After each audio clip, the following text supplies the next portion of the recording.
Servants within a medieval castle learned early how to move without disturbing the stillness that winter imposed on the stone halls. Their routines stretched across long corridors and stairways that seemed to grow colder and wider during the darker months.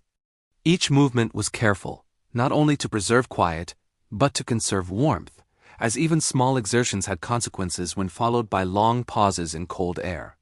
Before most others fully stirred, these servants were already awake, though not hurried.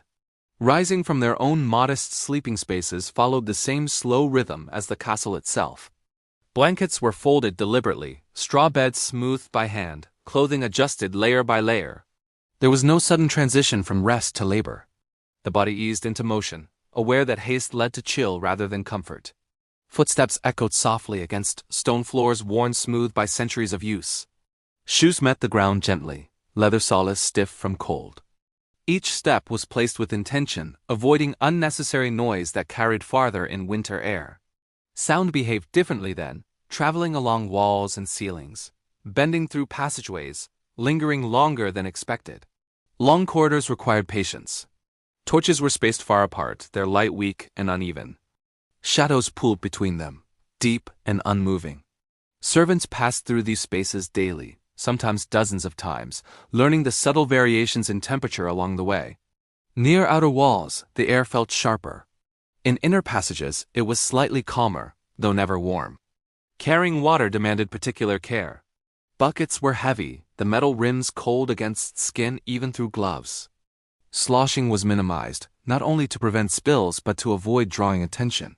Water itself had grown heavier in winter, slower to respond, its surface sometimes edged with thin ice that cracked quietly when disturbed. Tasks were performed in a sequence shaped by necessity rather than preference. Fires were tended first, as warmth, however limited, eased every other duty. Ashes were cleared, embers coaxed, kindling added sparingly. Too much smoke filled enclosed spaces too quickly, and breathing it all day was its own burden. Flames were encouraged to last rather than flare. In kitchens, preparation began quietly. Ingredients were retrieved from storage, movements economical, conversations minimal. Winter stores were familiar by now: root vegetables, grains, preserved meats.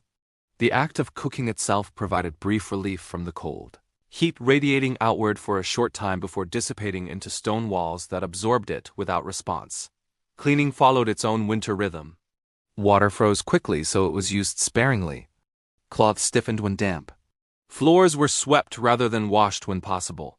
Dust and grit collected carefully, the sound of straw brooms soft and repetitive. The work was steady, unremarkable, and unending. Throughout the morning, servants crossed paths without stopping. A nod, a brief glance, an exchanged object passed hand to hand. These small interactions carried efficiency rather than warmth. Everyone understood the pattern, the order in which tasks unfolded, the spaces each person occupied within the larger whole. The scale of the castle made every routine longer. Fetching wood meant navigating multiple levels, each stair colder than the last. Loads were balanced carefully, adjusted mid-step, shoulders tightening beneath weight and cold alike. Breath came slower on ascents, visible in faint clouds that drifted upward and vanished. Drafts moved unpredictably. A door opened somewhere distant altered the air in nearby halls. Servants adjusted cloaks instinctively, pulling fabric closer, turning shoulders slightly away from the flow. The castle responded constantly to movement, shifting air and sound in subtle ways. Meals for those of higher rank were delivered with care, but without ceremony. Dishes cooled quickly once removed from the kitchen. Servants learned the fastest routes, the warmest paths, though warmth was relative. Hands grew numb carrying platters, fingers stiffening before the destination was reached. Rest came briefly, when it came at all. Pauses were taken near hearths. Bodies angled to catch what heat they could without blocking others. Hands were extended toward flames, then withdrawn once sensation returned. These moments were quiet, shared without conversation, each person aware of the limited time. As the day progressed, routines repeated. Water again. Wood again. Floors again. The passage of time was marked by tasks completed rather than hours counted. Winter compressed the sense of day, making it feel both shorter and longer. Movement slowed, effort extended. Evening approached gradually, its arrival signaled by deepening shadows rather than light fading. Servants adjusted their pace, knowing that night required another careful round of preparation. Fires were banked, tools stored, doors checked. Each action carried forward into the next cycle, uninterrupted. Throughout it all, servants remained part of the background, moving steadily, shaping the castle's daily life without altering its mood. Their presence was felt more than noticed, their labor absorbed into the rhythm of stone and cold. They stretched their routines across the vast interior, step by step, breath by breath, maintaining continuity through repetition, their movements blending into the quiet endurance of winter days that passed without clear edges, unfolding slowly, steadily, without conclusion, without pause, the same motions repeating again and again as the castle held its silence and the cold remained, unchanged, patient, continuing onward. Fires within a medieval castle during winter were never expected to conquer the cold. They existed instead as small, contained islands of warmth, fragile and limited, offering comfort only to those who remained close. Stone walls absorbed heat without reflection, drawing it inward and holding it as though unwilling to release it back into the room. Even when a hearth burned steadily, the warmth it produced faded just a few steps away, dissolving into air that remained cold and unmoved. Hearths were built deep into walls, their openings wide but shallow, designed more for smoke control than for heating large spaces. Flames rose and fell quietly, their light flickering against rough stone, casting slow-moving shadows that stretched and contracted with each shift of air. The sound of fire was gentle, a low crackle and occasional pop, easily lost within the larger stillness of the castle. Those who sought warmth positioned themselves carefully. Too close, and the heat was uneven. One side of the body warmed while the other remained cold. Too far, and the fire offered little more than light. People learned to angle themselves, turning gradually, extending hands and feet toward the flames before retreating slightly once sensation returned. This slow rotation became habitual, a quiet dance shaped by necessity. Wood was precious during winter. Each log represented effort spent cutting, hauling, drying, and storing. Fires were fed cautiously, never allowed to burn higher than needed. A steady low flame was preferred to a roaring one that consumed fuel too quickly. Kindling was added in small increments, adjusted constantly to maintain balance between warmth and conservation. Even the largest hearths struggled against the scale of castle interiors. Ceilings were high, allowing warm air to rise and gather uselessly above, far from where people sat or stood. Drafts carried heat upward and away, funneling it into passages and vents that led outside. The fire worked continuously, yet its influence remained confined. At night, fires were banked rather than left burning freely. Embers were covered with ash to slow their consumption, preserving a trace of heat until morning. The glow that remained was faint, barely illuminating the hearth's edges. Any warmth it produced was subtle, more imagined than felt, but its presence offered reassurance, a promise that rekindling would be easier when the day returned. Smoke carried its own texture. It clung to hair and fabric, settling into wool and linen, marking the season as clearly as cold itself. In enclosed spaces, the scent lingered long after flames had died, mixing with the smells of damp stone and aged wood. This mixture became familiar, comforting in its own way, signaling shelter even when warmth was limited. Fires were tended frequently, but never without awareness. A sudden flare could draw too much air, creating drafts that chilled nearby rooms. Servants adjusted vents and screens carefully, guiding smoke upward while minimizing airflow. These small adjustments mattered, shaping how warmth behaved within each space. In communal rooms, people gathered closer together near hearths, forming loose clusters that shifted slowly over time. Conversation, when it occurred, was quiet and sparse. Often, silence prevailed, broken only by the fire's soft movements and the occasional sound of wood settling. The presence of others contributed to warmth as much as the flames themselves. Private chambers fared worse. Smaller hearths produced even less heat, often insufficient to warm more than a narrow radius. In such rooms, fires served primarily to dry air and prevent moisture from settling too deeply into stone. Any warmth they provided was brief and localized, gone moments after stepping away. The fire's light carried a different quality than warmth. It softened shadows, made edges less severe, offered visual comfort even when physical comfort remained limited. Faces looked gentler in its glow, stone less imposing. This light mattered during long winter nights, easing the mind even when the body remained cold. As hours passed, fires demanded constant attention. Left unattended, they weakened quickly, embers shrinking, warmth fading. Tending them became part of the rhythm of the day and night, another cycle layered atop all others. Each visit to the hearth reinforced awareness of how temporary warmth truly was. Ashes accumulated steadily, a fine gray powder that coated hearth floors and nearby stone. They were cleared carefully, collected and reused when possible, sometimes spread to improve footing on icy paths outside. Nothing connected to fire was wasted without reason. Despite all effort, warmth never traveled far. Corridors remained cold, stairwells colder still. Doors opened briefly allowed heat to escape instantly, replaced by air that carried the chill of outer walls. Fires worked continuously against this flow, never overcoming it, only slowing its advance. Those who sat near hearths often delayed leaving, knowing what waited beyond the circle of light. Rising meant stepping back into cold that pressed against the body immediately, reclaiming whatever warmth had been borrowed. Still, movement was required, tasks demanded attention, and the fire was left behind once more. Over time, the presence of fire shaped behavior rather than environment. People planned their actions around its reach, paused near it when possible, returned to it repeatedly throughout the day. Warmth became something visited briefly rather than possessed. And so fires continued to burn quietly within the stone heart of the castle, never triumphant, never defeated, offering small mercies rather than solutions.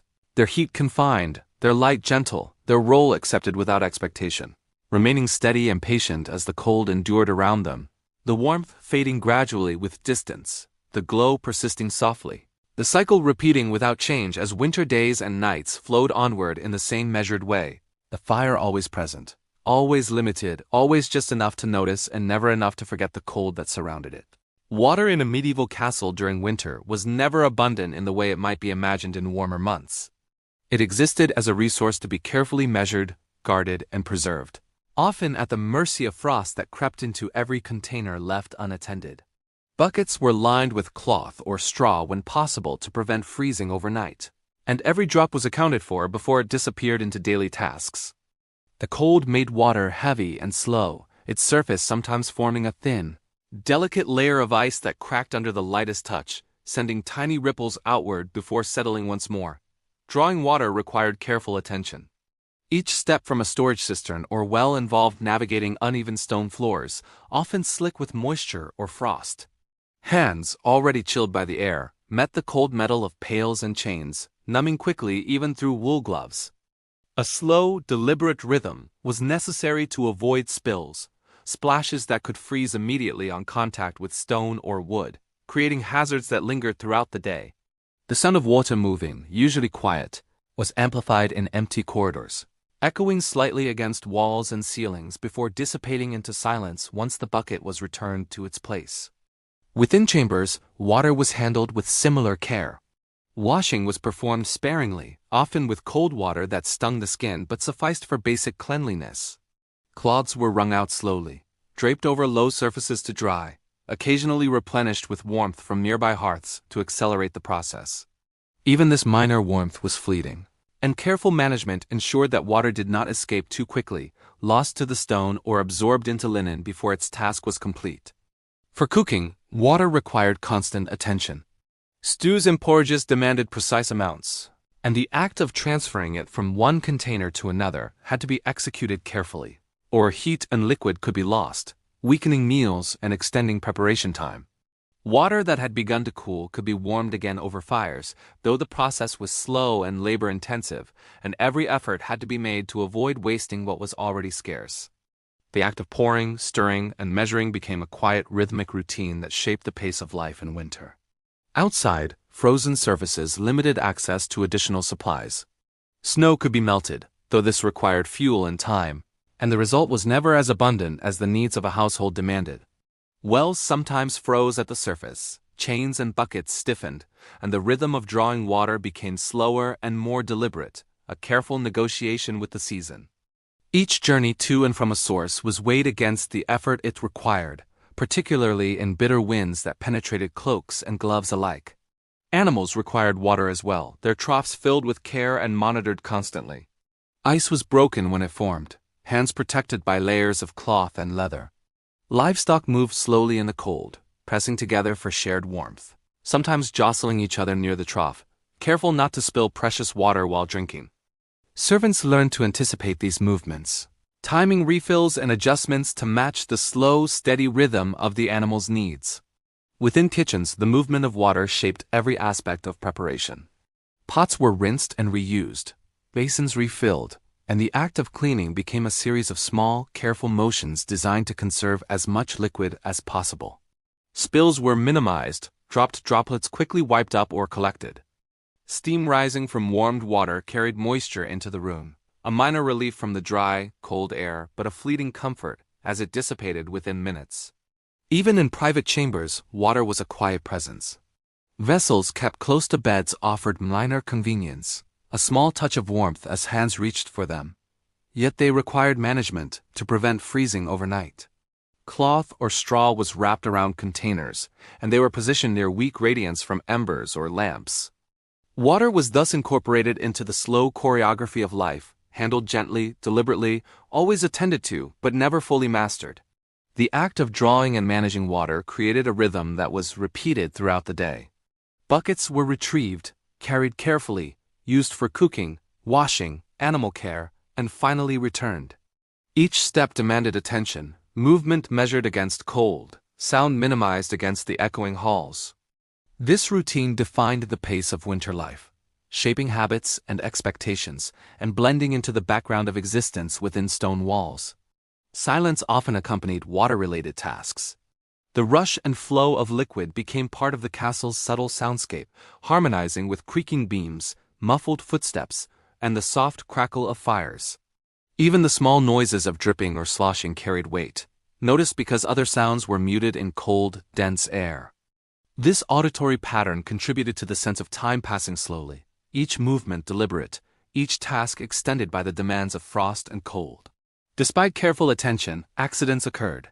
A tipped bucket, a cracked container, or an unforeseen freeze could disrupt routines, forcing adjustments. These interruptions were small, quiet, manageable, yet they reminded those within the castle of water as scarcity and the season as control over their daily lives. Planning and foresight were therefore constant companions, guiding every interaction with liquid in winter. The process of preparing water for heating or cooking extended beyond mere utility.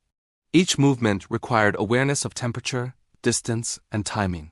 Hands cupped around vessels, feeling the coldness or warmth, transferring liquid slowly to prevent loss, measuring carefully for consistency in meals.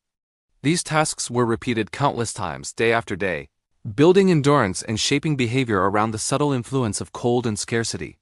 Even at night, water demanded attention. Small vessels were kept close to sleeping quarters, managed to prevent freezing. Chamber pots were checked, cloths wrapped around containers to preserve any residual warmth, and access paths cleared in the event they were needed. These measures ensured that water remained available in the small ways necessary for comfort, hygiene, and survival. Through all of this, the presence of water was constant yet understated. It shaped movement, dictated timing, and influenced the pace of activity without commanding attention. Its scarcity, susceptibility to cold, and essential role in survival made it quietly central to life in the castle. Each task performed with water in mind contributed to a subtle, ongoing rhythm, a steady undercurrent that continued as long as winter persisted. And so, water moved slowly through the castle, measured in drops and gestures, shaping routines without interruption, present in every chamber, corridor, and kitchen, guiding movement, marking time, demanding care, and blending seamlessly into the quiet passage of winter life within stone walls, where the cold persisted around it, and the rhythm of care and use repeated itself steadily, endlessly, without pause, without resolution, a quiet force woven into the fabric of daily existence. Sounds within a medieval castle during winter carried a presence all their own, shaped by stone walls, narrow corridors, and the dense chill that pressed through every crevice. They were never sharp or overwhelming, but subtle and patient, revealing themselves gradually to those who remained quiet enough to notice. Every creak, drip, and shuffle became part of a living tapestry, a background hum that measured time without words or clocks. Footsteps were deliberate, soft against the worn stone floors. Leather soles creaked faintly when pressure shifted, each sound absorbed by arches and corridors that stretched for long distances. The same step taken elsewhere in the castle might sound entirely different, echoing once before fading or resonating along a hallway in gentle repetition. Servants moved with practiced care, learning where to place weight to minimize disturbance, guiding their bodies through a maze that responded differently to every motion. The wind outside influenced the interior soundscape in subtle ways. It pressed against towers and walls, slipping through narrow gaps, carrying a low, continuous whistle along hallways. Chimneys hummed as smoke rose unevenly through vents. Doors that opened far away produced long, distant groans that seemed to linger in still air, as though the castle itself breathed with the season, exhaling slowly and quietly. Water contributed to the overall chorus. Streams flowing through pipes, droplets from condensation falling into containers, and the occasional splash from a bucket in a kitchen created gentle notes that punctuated the silence. Ice forming in small pools added faint cracking sounds, delicate and unpredictable, registering briefly before the ear adjusted once more. Even small noises became amplified, measured against the near stillness of the cold interior. Fires contributed another layer of sound. The crackle of embers, subtle pops as wood shifted and released trapped moisture, and the low, consistent hiss of heat meeting cold stone were constant companions. Flames that flickered near hearths produced tiny sighs of movement in the air, affecting fabric, hair, and loose objects in ways almost imperceptible but felt collectively. People learned to use these sounds as indicators, sensing when embers needed attention or when the hearth offered the maximum warmth available. Animals in stables produced understated noises that reached beyond their immediate enclosures. Soft stamping of hooves, the occasional low whinny, and the brushing of fur against wooden stalls contributed to a quiet layer of life. Their breath was visible in the cold air, and the rhythmic sound of inhalation and exhalation blended with all else, grounding the castle's auditory environment in steady familiarity. In sleeping quarters, sounds became even more intimate. Movement of straw bedding produced low rustles as bodies shifted to maintain warmth. Fabric rubbed against fabric, blankets adjusted, and hair brushed against coarse linen. Each tiny noise carried significance, marking presence without intrusion, registering as both signal and comfort. Sleep itself was shaped by these sounds, gentle markers of time and awareness woven into unconscious patterns of rest. Corridors and stairwells amplified sounds unpredictably. A dropped tool or a closed door produced echoes that lingered longer than expected, traveling along stone surfaces and returning subtly to their origin. Servants moved with precise awareness of these effects, shaping every motion to fit both the need of the task and the acoustic realities of their environment. Even routine work required careful listening, adapting actions to the soundscape that shifted minute by minute. Outside, the castle itself added ambient sounds. Snow settled slowly, softening distant noises while creating its own faint rustle when disturbed. Frost expanded within walls and roofs, producing imperceptible pops and shifts that became noticeable in long stretches of stillness. Wind occasionally rattled battlements or swept loose elements along rooftops, sending faint echoes through towers and halls. These noises were never dramatic, only persistent, forming a quiet rhythm that framed human activity. Everyday life produced muted patterns of sound. Conversations were low, measured, shaped to avoid carrying too far in cold, dry air. The clatter of dishes, the scrape of utensils, and the low murmur of activity in kitchens, workshops, and storage areas formed a continuous soft layer. Even the act of drawing water, stirring food, or adjusting garments contributed, blending seamlessly into the castle's audio fabric. Silence itself carried weight. The absence of loud or sudden sounds made subtle noises more apparent. A cough, a sigh, or the shifting of wood in a bed frame stood out, giving them more presence than they might have in louder settings. The ear adjusted, learning to perceive small variations in tone, volume, and duration, appreciating the continuity of life within cold stone walls. Seasonal changes influenced the auditory environment. Winter made the castle quieter in some ways, as the frost and snow absorbed sound and slowed activity.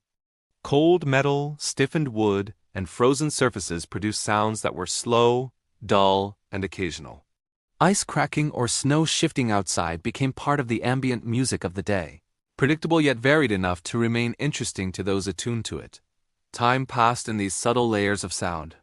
The day unfolded without overt markers, measured instead by the progression of minor noises. Tasks began and ended with soft signals. A door closed, a footstep echoed, a hearth whispered. These auditory cues shaped behavior, influencing the pace of movement, the coordination of routines, and the maintenance of order without needing spoken instruction. The soft murmur of wind, the faint crackle of embers, and the distant movement of people or animals created a slow, continuous rhythm. Each sound was woven into the next, forming an uninterrupted tapestry that marked the passage of time without urgency or disruption. Sleep and wakefulness became intertwined with this acoustic fabric, each inhalation and exhalation synchronized with the environment's quiet cadence. And so the castle existed in this persistent layered soundscape.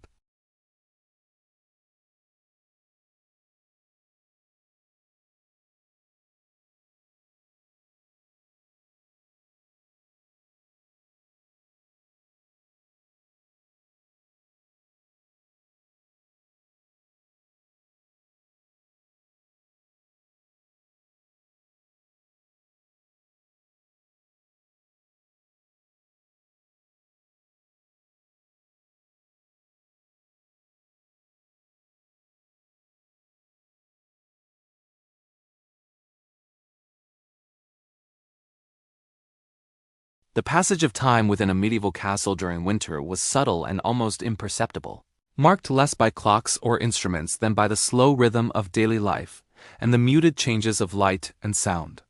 Hours seemed to stretch and bend under the weight of stone walls and the persistent cold measured by the faint shifts in shadow, the gradual dulling of firelight, and the soft, almost imperceptible noises that traveled through corridors and chambers.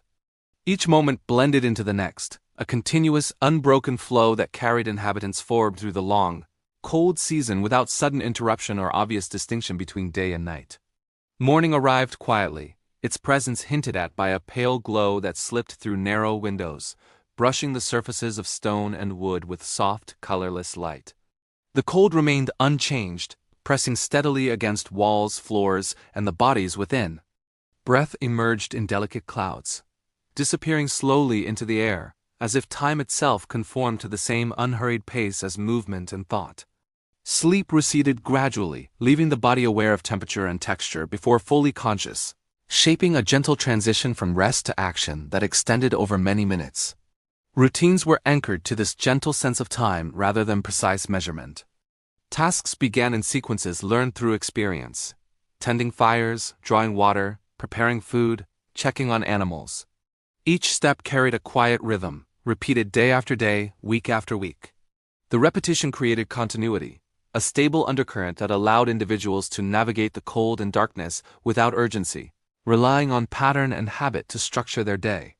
Even minor deviations from these routines were felt keenly, their absence noticed as a subtle disruption in the flow of time. The movement of people contributed to the castle's temporal fabric. Servants, quietly aware of the cold and the stone beneath their feet, moved in deliberate patterns that avoided unnecessary noise or exertion. Footsteps echoed faintly, absorbed partially by arches and walls, marking presence without urgency. Each action, whether bending to lift a bucket, stirring a pot, or adjusting a blanket, was drawn out by caution and care, elongating the experience of time and embedding awareness of both body and environment into every gesture. The rhythm of fires shaped the perception of time further. Flames rose and fell with subtle irregularity, embers crackled intermittently, and the low hiss of heat meeting cold stone created a continuous, gentle backdrop. Warmth ebbed and flowed, prompting small movements to adjust position or tend embers, producing a soft cadence that reinforced the extended sense of hours.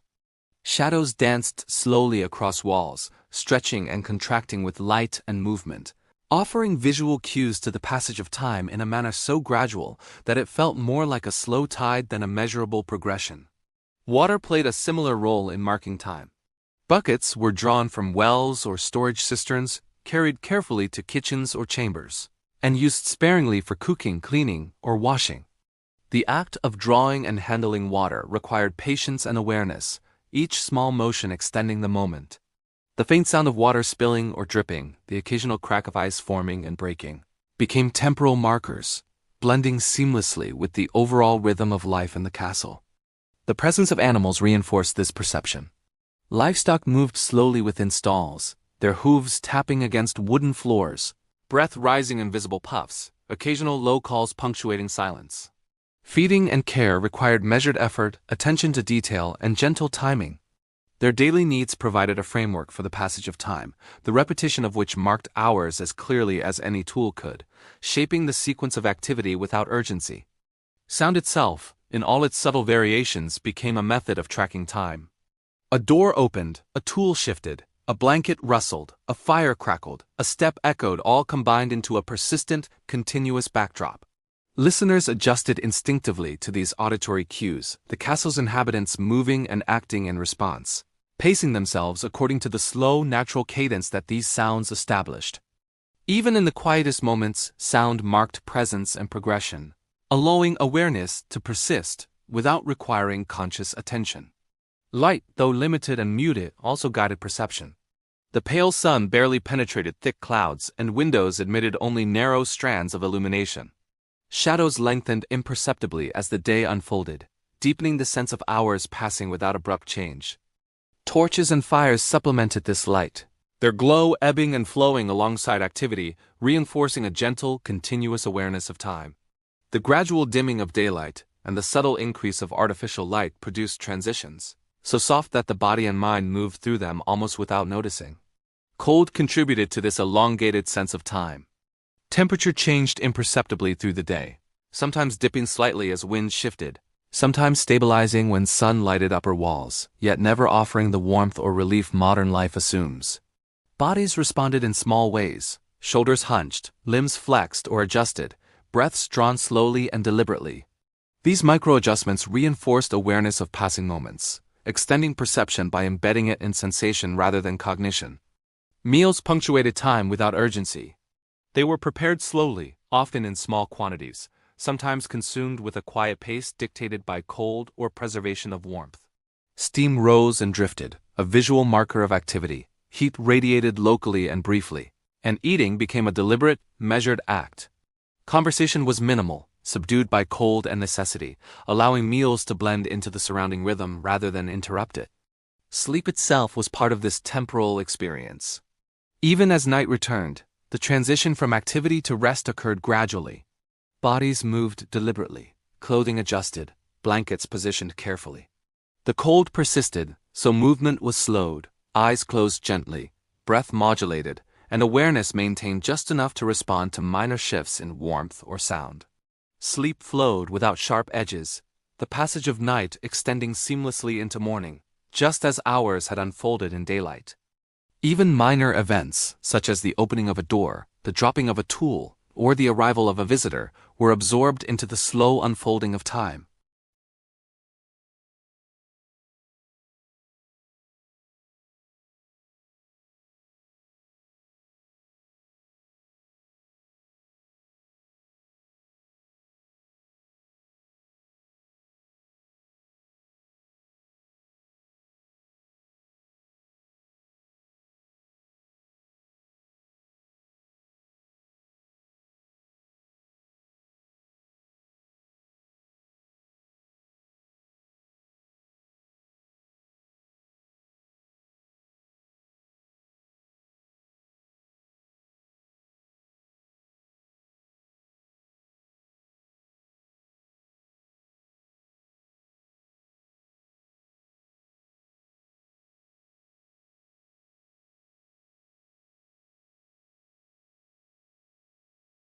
Meals in the evening were simple and repetitive.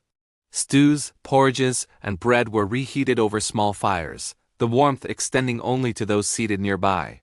Steam rose gently from pots, carrying scents of grain, herbs, and preserved meats into the still air. Utensils scraped quietly against vessels, producing faint sounds that became part of the castle's auditory backdrop. Eating was deliberate and slow, influenced by cold fingers, limited light, and the necessity to conserve warmth and energy. Conversations were brief and subdued, punctuating the silence without disturbing it, while the steady hum of human presence blended with the flickering fires and ambient sounds. Animals contributed subtly to the evening rhythm. Horses stamped lightly in stalls, their breath visible in the cold air, occasional low whinnies punctuating silence. Cattle huddled together, pressing for warmth, moving with measured intent. The routine care of animals, feeding, checking, adjusting bedding was slowed by cold and darkness, each gesture deliberate and careful. The sounds of hooves, rustling straw, and low animal calls added depth to the ambient soundscape, reinforcing the quiet persistence of life as evening deepened. Even private chambers reflected the gradual descent of night. The movement of blankets, the adjustment of furs and clothing, and the repositioning of bodies to preserve warmth became ritualistic. Small vessels of water, kept nearby for practical needs, were attended to with care, wrapped in cloth or straw to prevent freezing. The subtle scent of fires and smoke lingered, mingling with the cold and the faint aroma of aged wood and stone. Shadows lengthened further, softening details and blending edges, creating an atmosphere that was both protective and isolating, cocooning inhabitants in a quiet awareness of season and environment. The perception of time shifted in this dim, quiet atmosphere. Without the stark presence of sunlight or the clarity of day, hours blended into one another.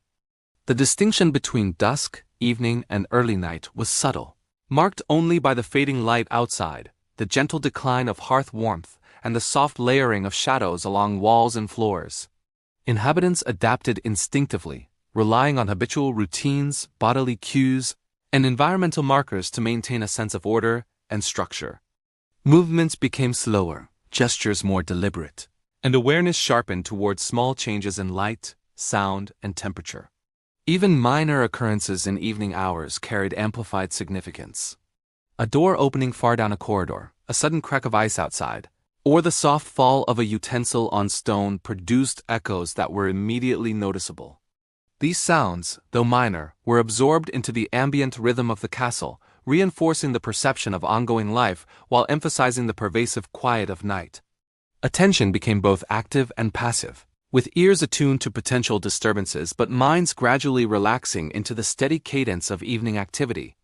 Sleep preparations occupied the later portion of evening. Beds were arranged carefully, blankets and furs layered to retain heat, and bodies adjusted to minimize exposure. Cold persisted relentlessly, so every movement was measured, every shift purposeful. Nighttime tasks, drawing water, checking fires, attending animals were completed with deliberate caution.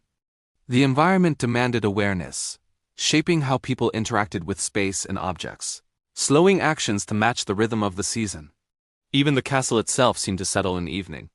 Stone walls radiated cold, beams contracted with gradual shifts, and the building exhaled quietly under the pressure of wind and frost. Subtle noises echoed through halls and chambers, creating a continuous, layered soundscape that marked time and reinforced presence. Shadows shifted imperceptibly as flickers of firelight moved against walls, offering fleeting glimpses of texture, color, and shape before fading once more into muted gray. And so evening in the castle deepened, quietly extending its hours through shadow, sound, and cold. Fires crackled softly, water moved carefully, animals breathed and shifted, footsteps echoed gently, and human bodies adapted, curled, and layered against the persistent chill.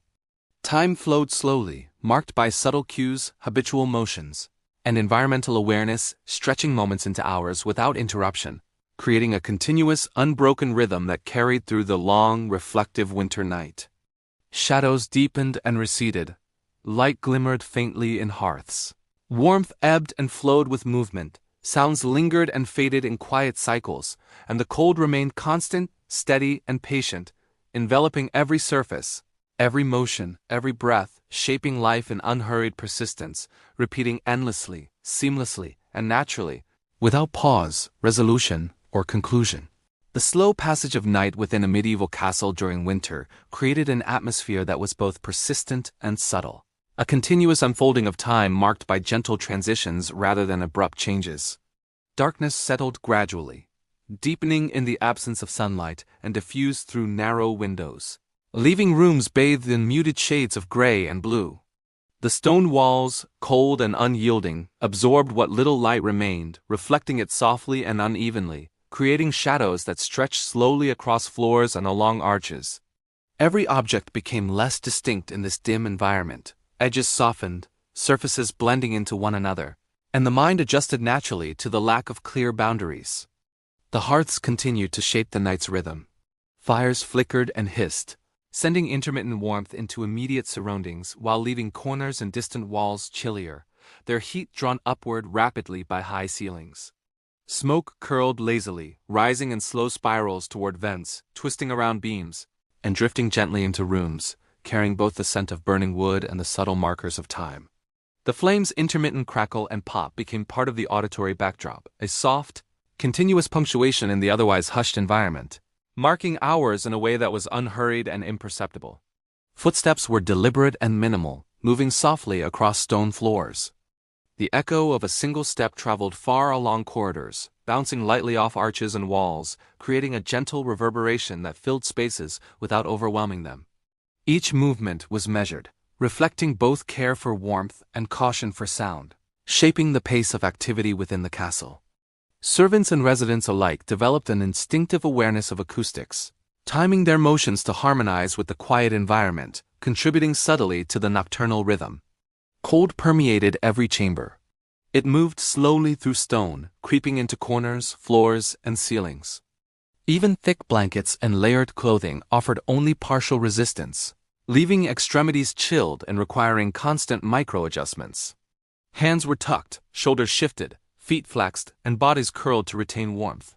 The sensation of cold was persistent, a soft yet unrelenting companion that defined every movement and action, influencing posture and shaping routines in ways that were subtle but continuous. Water continued its quiet influence. Basins and buckets placed near fires or warm surfaces softened overnight, while others remained icy, requiring careful handling if used. The sound of water moving, whether from a slow drip, the gentle slosh in a bucket, or the careful transfer to another container, echoed faintly through halls, marking activity and time. These noises were soft and unobtrusive, yet they contributed to the layered auditory texture of the castle at night, blending seamlessly with the rustle of fabric, the sigh of wood, and the distant sounds of wind pressing against walls. Animals in stalls and enclosures maintained a subtle presence. Hooves shifted softly, tails brushed against straw, and low calls punctuated the stillness. Horses, cattle, and other livestock huddled together, conserving warmth, moving slowly and breathing invisible puffs of air.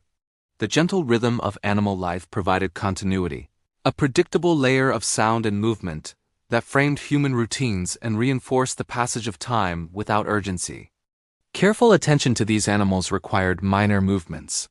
Adjustments of straw or coverings and occasional feeding, all executed with consideration of the cold and darkness. Meals and other small tasks persisted quietly into the night. The reheat of porridge, the gentle stirring of stew, the careful preparation of water for washing all were conducted with measured movements and subdued sound. Steam rose softly, drifting into the chilled air, briefly warming hands and faces before dispersing. Utensils scraped against bowls, cloths rustled against stone and wood, and each minor noise became part of the continuous, layered auditory pattern that measured the progression of hours. The perception of time during the night was extended by the lack of clear markers. The fading light of day had long vanished, leaving shadows that moved imperceptibly with flickering flames and shifting embers. Without the sun to divide hours, time was experienced through subtle environmental changes, the soft cooling or warming of stone, the movement of smoke, the rise and fall of fire, the distant creak of timbers adjusting to temperature changes, and the gentle stirring of humans and animals within the castle. These markers provided structure without urgency, a natural cadence that unfolded gradually.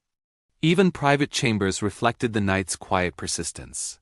Bedding adjusted against bodies, furs and blankets layered to retain warmth, and small vessels of water were tended to for practical needs. Hands shifted, elbows bent, knees tucked, and torsos curled in ways that minimized exposure to cold. Shadows deepened further, and the soft light of embers, candles, or torches created small, shifting highlights across surfaces, revealing textures and shapes only fleetingly before fading again. The perception of space and time was intertwined, each movement and adjustment reinforcing awareness of both the environment and the steady flow of night. The sounds of the castle at night became increasingly layered and subtle. A slight creak of wood, a whisper of wind, the soft patter of ice or snow against distant roofs, and the occasional distant thump all contributed to a symphony of minor, measured noises. These sounds were neither loud nor alarming. Rather, they were persistent and gentle, shaping perception, grounding awareness, and creating a sense of continuity that extended naturally through hours without interruption. Human bodies adapted instinctively to these cues, adjusting posture, breath, and motion in harmony with ambient rhythm. Sleep was woven into this nocturnal fabric. The act of lying down, curling, adjusting blankets and furs, and finding a position that minimized contact with cold surfaces was slow and deliberate. Limbs flexed subtly, bodies shifted in small increments, hands pressed together or tucked against warm areas, and heads rested with careful positioning to avoid drafts. Each micro-adjustment contributed to the overall perception of time and comfort, reinforcing a rhythm that was unhurried, continuous, and repetitive, extending naturally across hours as the cold persisted. Even the architecture of the castle contributed to the night's cadence. Stone walls contracted and shifted subtly with temperature. Beams groaned faintly under weight. Doors expanded and contracted, and narrow corridors carried and refracted sounds in unpredictable ways. Each element added depth to the auditory and physical environment, requiring awareness, adaptation, and gentle movement. Residents learned to respond instinctively to these cues, blending actions seamlessly into the existing rhythm of the castle's winter night. By the deepest hours, the castle had settled into a near-uniform stillness, punctuated only by persistent, gentle reminders of life and environment. The cold remained constant, fires glimmered softly, animals breathed in measured rhythms, water moved sparingly, and shadows continued their imperceptible shift. Every detail contributed to an unbroken, extended sense of night, where time passed in continuous, unhurried flow, measured by subtle cues rather than clocks or instruments, reinforcing a steady, reflective rhythm of winter life within stone walls. And so the night stretched on, uninterrupted, shaped by stone, fire, water, wind, and flesh, creating an endless continuum where movement, sound, light, and cold intertwined seamlessly. The passage of hours was perceptible only through careful observation of these quiet patterns, each breath and gesture contributing to the rhythm, each minor adjustment reinforcing continuity, every element harmonizing with the next, flowing endlessly without pause or finality, repeating naturally, and providing a persistent, gentle undercurrent of time that carried inhabitants through the long, reflective winter night, shaping awareness, perception, and experience in subtle, unbroken persistence.